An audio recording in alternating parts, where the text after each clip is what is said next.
Now, we will be doing more things with Sage Math in Sage cells, so I'm on a Sage cell here. But what I wanted to do was just look at something very quick that we can see that a computer algebra system, which Sage Math has in it, can actually evaluate what we were trying to do both graphically and numerically. It can evaluate and just give us the answer. It's pretty darned amazing. Now, we have to tell it what to do and explain to it what we need, and so this is a symbolic computation, and so I need to let it know that I have some symbolic variables. And so I'll say, actually I think it's var, var and a single quote, and then I give it my variables, and we're just going to use an x. And that's all we're doing for this first thing. Go down to the next line, and I'm going to define f. Now, I'm not going to use an f of x notation. I just need to say f. It will be like f of x, but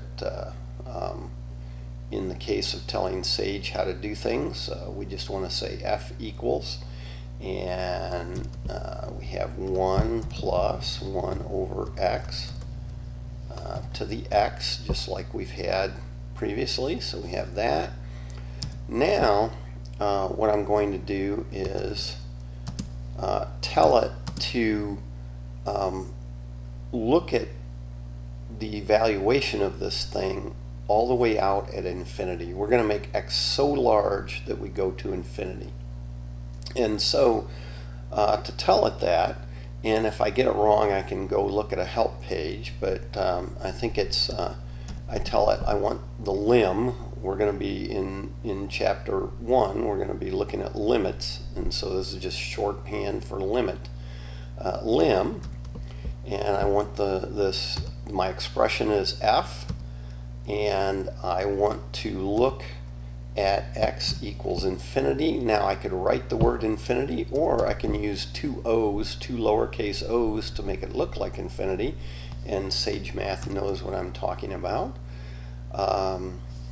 And so then, once I assign it, now with this, I need to tell it to show it. And one of the other nice things about using the word show here, as opposed to some other ways to do it, is that it makes it pretty when I do it.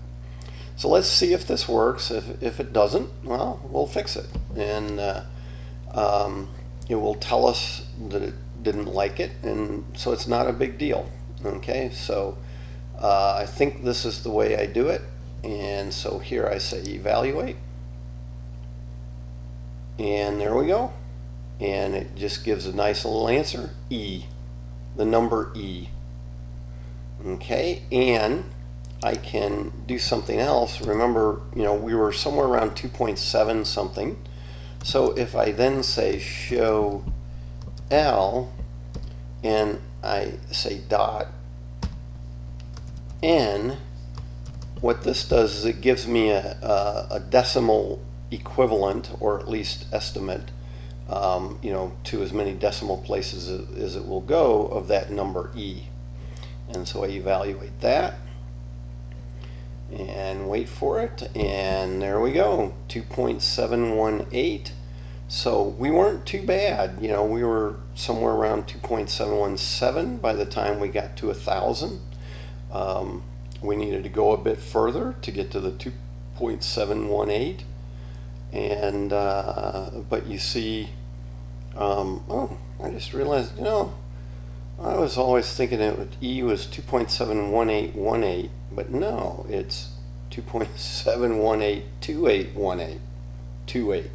So isn't that interesting? It looks like if you stop there, you go, oh, it's a repeating decimal, but it's not. So it changes after that. And at any rate, though, so if we take Sage's word for it, what this evaluates to is the number E. So what we find out is that E happens. Okay, E happens, and so why this number E? Well, remember where this came from. This expression came from the idea of looking at this continuously compounded interest, and this is sort of the base expression that if we put an R in here over the X, if we think of X like N, we had our formula with R. Well, we can go in here and do that, and I can put an R there. Now I have to go up here and say, well, I also have this symbolic thing R, and now once I do that, it won't let me do a numerical evaluation, and we can see that error.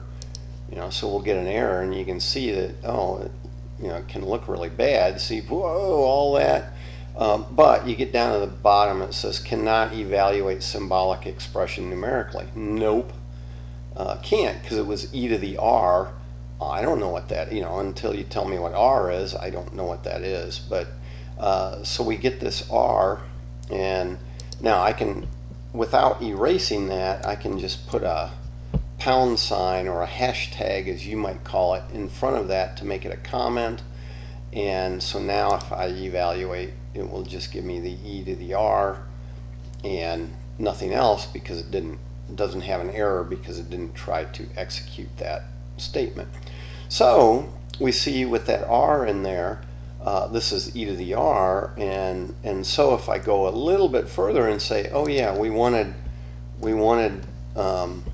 originally we wanted that effective annual yield, or APY, and so if I did -1, well, we'll just get e to the r -1, and there's effective annual yield for an interest rate of r compounded continuously. And when you think about it, that's actually quite nice, and many financial analysts and institutions and so forth use the continuous compounding, even though that might not be what they're doing, but they'll use the continuous compounding because even though some people may not like seeing that e there, this is just a really nice simple formula to work with. And we'll also find that when you start applying calculus to it, actually this is really nice. E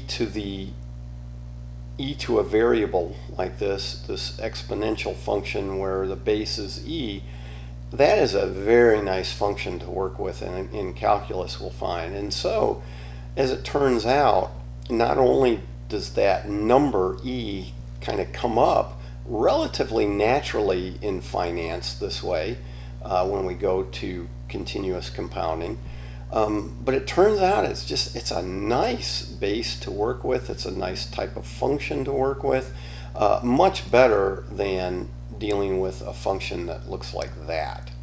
That is nasty to work with when it comes to calculus. But if we let this x grow without bound and look at what it gets to, we get something very nice. So this limit idea is a huge part of calculus. It's very applicable to the financial centers of the world. This idea of interest, everything's run on interest. We all expect, if we invest in something to get something back, whether you call it a dividend or whatever, basically you're talking about some sort of accrual based on giving somebody money. Or they give you money, you have to pay interest when you pay a loan. So this idea of interest and compounding runs throughout all of finance, and so calculus shows up there at a very, very basic level. First, as soon as you get into this compounding, and you ask that question of, well, what happens if we let the number of compoundings just grow and grow and grow till we, basically head out to infinity? What happens? Oh, well, you get this. You get an effective annual yield of e to the r minus 1. And there you go. And calculus does that. And so again, we are taking Sage's word for it that this does evaluate to e to the r and then the minus 1. Or if we go back to just the 1 here and get rid of that and evaluate, right, we're back to e. So we're taking Sage's word for it that that's e, but actually once we learn a little bit of calculus, we can show this ourselves, that is indeed the number e as we let x grow without bound. So I think that's a big deal. Little bit of calculus there right at the start. Again, limit is a very, very important part of calculus, and we'll study that in chapter 1. And I think that does it with using the Sage and finding out the answer to our problem.